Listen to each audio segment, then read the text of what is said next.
រណាជាអង្គម្ចាស់ជីវិតលើកបងព្រះបាទសម្ដេចព្រះបរមនាថព្រះមហាក្សត្រនៃព្រះរាជាណាចក្រកម្ពុជាជាទីគោរពសក្ការៈដ៏ខ្ពង់ខ្ពស់បំផុត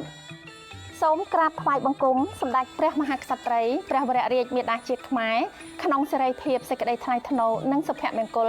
សម្ដេចម៉ែសម្ដេចយាយសម្ដេចយាយទួតជាទីគោរពសក្ការៈដ៏ខ្ពង់ខ្ពស់បំផុតសូមគោរពសម្ដេចព្រះអង្គម្ចាស់អ្នកអង្គម្ចាស់ឯកឧត្តមលោកជំទាវលោកស្រីអ្នកនាងកញ្ញាប្រិយមិត្តទូរទស្សនិកជនទាំងក្នុងនិងក្រៅប្រទេសជាទីគោរពនិងកណនីឆ្នាំមមីអត្តស័កពុទ្ធសករាជ2570គ្រិស្តសករាជ2026ឥឡូវនេះសង្ក្រាន្តនឹងចូលមកដល់នៅក្នុងថ្ងៃអង្គារ12រោចខែចែកត្រូវនឹងថ្ងៃទី14ខែមេសាឆ្នាំ2026វេលាម៉ោង 10:48 នាទីព្រឹកនោះព្រះអាទិត្យចរចេញពីមីនអ្នករាសីទៅស្ថិតនៅឯមេសរាសីដើរតាមគោវិថីទៅផ្លូវកណ្ដាលទើបមានទេពធីតាមួយព្រះអង្គជាមគ្គនាយិកាព្រះនាមរាក្ខសាទេវីជាបុត្រីទី3នៃកបិលមហាព្រហ្មគង់នៅចតុមហារាជិកាទ្រង់អំពរពណ៌ខ្មៅសៀតផ្កាឈូកអភរណៈកែវមូរាភក្សាហាលោហិតព្រះហស្ថស្ដាំទ្រង់កាន់ត្រីសូលព្រះហស្ថឆ្វេងទ្រង់កាន់ធ្នូគង់លើអសតរៈសត្វសេះជាសត្វពាហនៈនាំអស់ពួកទេពនិករនិងបវរកញ្ញាទាំង100,000កោដហោះទៅកាន់គុហាកែវឈ្មោះគុណធមេលីនេតិភ្នំកៃឡាសខេត្តហេមពាន្តដែលប្រឌិស្ថានទុកព្រះសិរសាកបិលមហាព្រហ្មដំកល់លើពៀនមាសនាំចេញមកដង្ហែប្រតិសិនភ្នំព្រះសុមេរុរាជជុំចក្រវាលតាមផ្លូវព្រះអាទិត្យចរជាគម្រប់60នាទីហើយដង្ហែចូលទៅដំកល់ទុកដូចដើមវិញទើបប្រជុំទេវបុត្រទេពធីតាទាំង100,000កោដចូលទៅស្រង់ទឹកអនុត្តមហាស្រះដែលមានទឹកហូរចេញពីបំពង់ថ្មកែវជាមាត់គោអសុបរាជទាំង7ត្រជាក់ត្រជុំខ្សែមខ្សានព្រះហឫទ័យហើយនាំគ្នាចូលទៅសមាទានសិលដោយព្រះតីសមណោះរីករាយគ្រប់ព្រះអង្គក្នុងភគវតីសភាដែលវិសកម្មទេវបុត្រនិមិត្តថ្វាយហើយបន្ទោបង់នៅអពមង្គលឲ្យជ្រះស្រឡះចម្រើននៅសុភមង្គលស្រីសួស្តីជនមាយុយឺនយូរដល់ទេវតានិងមនុស្សសត្វផងទាំងឡាយតាំងពីឆ្នាំថ្មីចូលមកនេះបានទូលំទូលាយសុខក្សេមខ្សានតរៀងទៅហើយសាធុជនទាំងអស់ពេលវេលាកាន់តែរំកិលចិត្តមកហើយសូមសាធុជនទាំងអស់ប្រុងប្រៀបរៀបចំខ្លួនប្រាណរៀបចំសម្លៀកបំពាក់គ្រឿងក្រអូបអុជទៀនធូបផ្កាភ្ញីតាំងចិត្តឲ្យបានជ្រះថ្លានិងទទួលទេវតាឆ្នាំថ្មីព្រះនាមរាក្ខសាទេវីជាបុត្រីទី3នៃកបិលមហាព្រហ្មដែលនឹងយាងចុះមកកាន់ចម្ពោះទ្វីបនៅពេលបន្តិចទៀតនេះ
សុភមេសតោវរៈមង្គលាជាជាទេរៃព្រះពុទ្ធសករាជព្រះសាសនាអតិកន្តាកន្លងទៅហើយ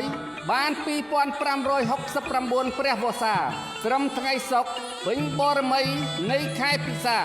លុះដល់ថ្ងៃសៅរ៍1រោចខែពិសាឆ្នាំមមីអត្តស័កតទៅចូលព្រះពុទ្ធសករាជ2570ជាវេលាដែលទេវតាឆ្នាំថ្មីត្រូវយាងមកទទួលតំណែងគ្រប់គ្រងថែរក្សាមនុស្សលោកបន្តវេនពីទេវតាឆ្នាំចាស់ទេវតាទាំងឡាយបានមកជួបជុំគ្នាមូមីដេដាស់រងចាំអបអរព្រះរាជពិធីផ្ទេរតំណែងទេវតាឆ្នាំថ្មីព្រះនាមរាជសាទេវីជាបុត្រីទី3នៃកបិលមហាព្រហ្មដែលនឹងយាងចុះមកនៅថ្ងៃអង្គារ12រោចខែចែកត្រូវនឹងថ្ងៃទី14ខែមេសាគ្រិស្តសករាជ2026វេលាម៉ោង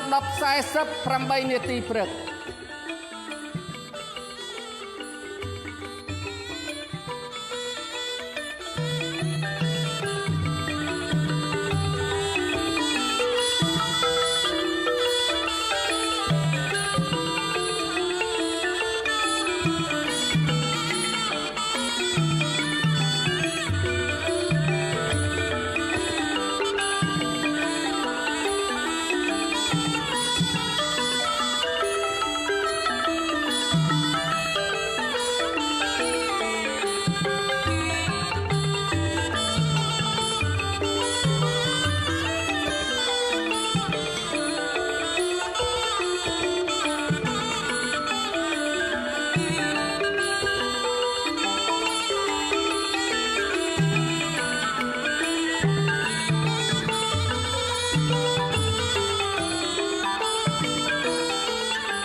ទេវតាឆ្នាំថ្មីព្រះនាមរាជសាទេវីជាបុត្រីទី3នៃកបិលមហាព្រហ្មបានយាងចុះមកដល់ហើយ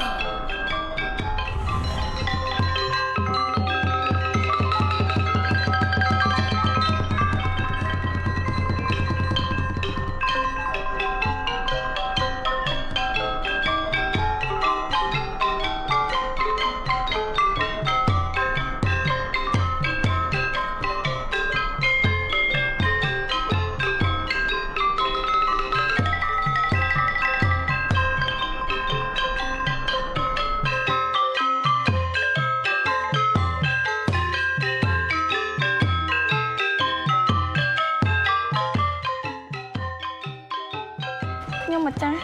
សូមក្រាបថ្វាយបង្គំម្ចាស់បងល្អហើយម្ចាស់អូន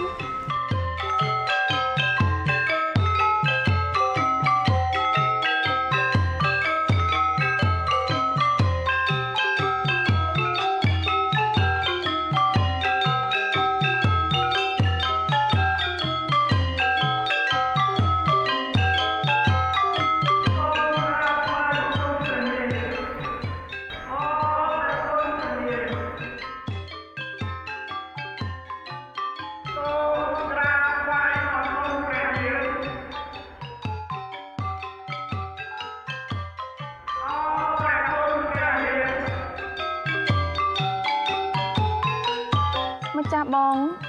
ចុះការកន្លងផុតទៅក្រោមការគ្រប់គ្រងថែរក្សាភពផែនដីរបស់ម្ចាស់បងតើប្រជានុរាស្ត្រទាំងអស់បានរស់នៅសុខទុក្ខយ៉ាងណាដែរទៅក្រាបទូល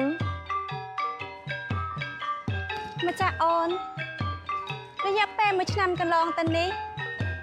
ការកសាងសង្គមជាតិប្រជានុរាស្ត្រទាំងអស់រស់នៅបានសុខសែនសានមានសាមគ្គីភាពគ្នាយ៉ាងជិតស្និទ្ធសប្បាយសប្បាយទាំងការរត់ទទួលទាននិងការរស់នៅសមរម្យជាពិសេសជាតិមាតុភូមិកាន់តែរីកចម្រើនទៅជាលំដាប់គួរជាទីគោរពប្រសាណាម្ចាស់អូនប៉ុន្តែជាអកុសលព្រះរាជាណាចក្រកម្ពុជាបានទទួលរងនូវការឈ្លានពានពីប្រទេសជិតខាងធ្វើឲ្យប្រជានុរាស្ត្រដែលរស់នៅបណ្ដោយព្រំដែនមួយចំនួនជួបទុក្ខលំបាកទោះជាយ៉ាងនេះក្តីថ្នាក់ដឹកនាំគ្រប់លំដាប់ថ្នាក់ព្រះមហាក្សត្រព្រឹទ្ធសភារដ្ឋសភានិងរាជរដ្ឋាភិបាលកម្ពុជាបានយកចិត្តទុកដាក់អំពីសុខទុក្ខរបស់ប្រជាពលរដ្ឋដែលរងគ្រោះទាំងអស់នោះ ជាពិសេសគឺមានកម្លាំងមហាសាមគ្គីភាពគ្នានៃគ្រួសារខ្មែរស្មារតីខ្មែរជួយខ្មែរបានវិញជាធ្លុំមហាសាមគ្គីភាពបង្កើតជាចលនាជាតិដ៏រឹងមាំមួយចូលរួមឧបត្ថម្ភគាំទ្រទាំងស្មារតីថវិកាសម្ភារៈដល់ប្រជាពលរដ្ឋដែលជាជនរងគ្រោះនិងកងកម្លាំងដ៏អង់អាចក្លាហានដែលឈរជើងប្រយុទ្ធការពារបូរណភាពទឹកដីពីសត្រូវឈានពានមកដល់ពេលនេះស្ថានភាពនៃប្រជាជាតិកម្ពុជាមិនទាន់បានវិលទៅសភាពដើមទាំងស្រុងនៅឡើយទេប៉ុន្តែរដ្ឋាភិបាលកម្ពុជានៅតែបន្តខិតខំប្រឹងប្រែងដោះស្រាយតាមគ្រប់យន្តការដែលអាចធ្វើទៅបានសម្ដៅយ៉ាងណាឲ្យប្រទេសជាតិបានសុខសន្តិភាពពេញបរិបូរណ៍ឡើងវិញណាម្ចាស់អូន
ឆ្នាំចាស់ឆ្នាំម្សាញ់សប្តាហ៍ពុទ្ធសករាជ2569សូមក្រាបថ្វាយដំណឹងដល់ទេពនិករនិងប្រជានុរាស្ត្រទាំងអស់ឲ្យបានជ្រាបថាព្រះរាជពិធីផ្ទេរតំណែងថ្វាយទេវតាឆ្នាំថ្មីឆ្នាំមមីអត្តស័កពុទ្ធសករាជ2570ត្រូវបានប្រារព្ធធ្វើនៅពេលនេះហើយបបិទ្ធព្រះនាងណាំចាស់កន្លងផុតទៅប្រជានុរាស្ត្រក្នុងដែនទិសទាំងមូលបានកំពុងតែរស់នៅក្នុងសុខសន្តិភាពការអភិវឌ្ឍរីកចម្រើនការកសាងគ្រប់ហេដ្ឋារចនាសម្ព័ន្ធជាតិមានសាលារៀនស្ពានថ្នល់ផ្លូវទឹកផ្លូវអាកាសសំណង់អគារតូចធំវត្តអារាមប្រព័ន្ធធារាសាស្ត្រគ្របដណ្ដប់គ្រប់សង្គមជនបទដោយតែប្រមុខរាជរដ្ឋាភិបាលកម្ពុជាកំពុងអភិវឌ្ឍសពថ្ងៃនេះបើទោះបីជាប្រជាណាចក្រកម្ពុជាបានទទួលនៅរងការបំពានបូរណភាពទឹកដីពីប្រទេសជិតខាងក្តីក៏ដំណើរការនៃការអភិវឌ្ឍនៅតែបន្តពុំមានឈរឈប់ឡើយសូមឲ្យប្រជាណាចក្រកម្ពុជាចម្រុងចម្រើនលូតលាស់និងមានសាមគ្គីភាពជាតិក្នុងសេចក្តីថ្លៃថ្នូរសុខដុមរមនាពីពេលនេះតទៅហើយ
ឆ្នាំមមី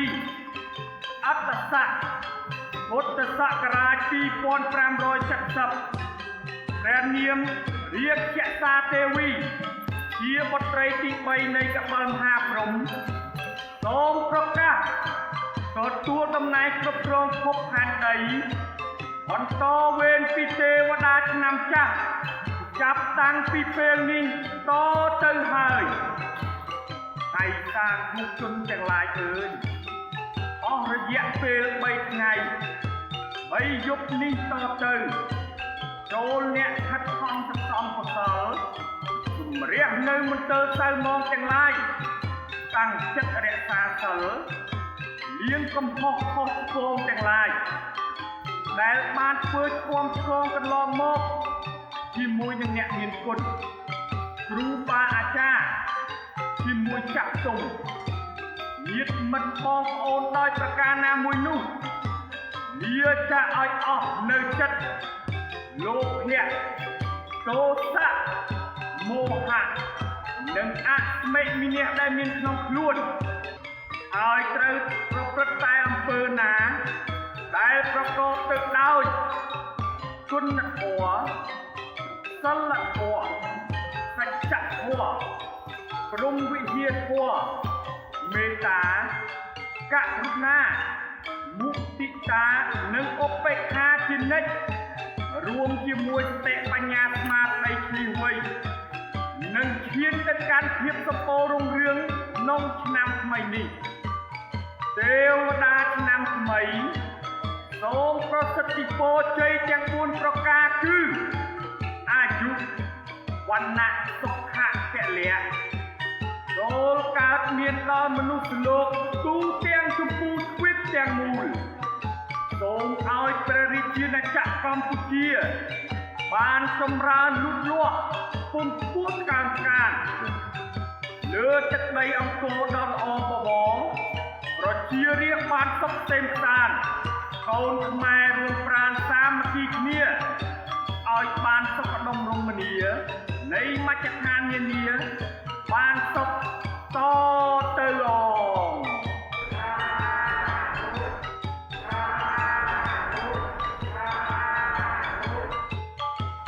ម្ចាស់អូនពិធីផ្ទេរតំណែងថ្វាយម្ចាស់អូនបានចប់សពគ្រប់អស់ហើយសូមម្ចាស់អូនគង់នៅមានព្រះបរមសុខនិងសូមឲ្យម្ចាស់អូនតាមជួយបីបាច់ថែរក្សាមនុស្សលោកក្នុងចម្ពោះទ្វីបជាពិសេសព្រះរាជាណាចក្រកម្ពុជាឲ្យបានសុខក្សេមសាន្តត្រជាក់ត្រជុំសុខដុមរមនាសុខបោសបាយនិងមានសុខសន្តិភាពឡើងវិញបន្តការអភិវឌ្ឍព្រះរាជាណាចក្រកម្ពុជាឲ្យកាន់តែល្អប្រសើរថែមទៀតណាម្ចាស់អូនសូមម្ចាស់បងទប់ប្រតិយលើអូនចុះម្ចាស់អូននឹងបន្តភារកិច្ចពីម្ចាស់បងដោយប្រតិយទុកដាក់បំផុតដើម្បីឲ្យព្រះរាជាណាចក្រកម្ពុជា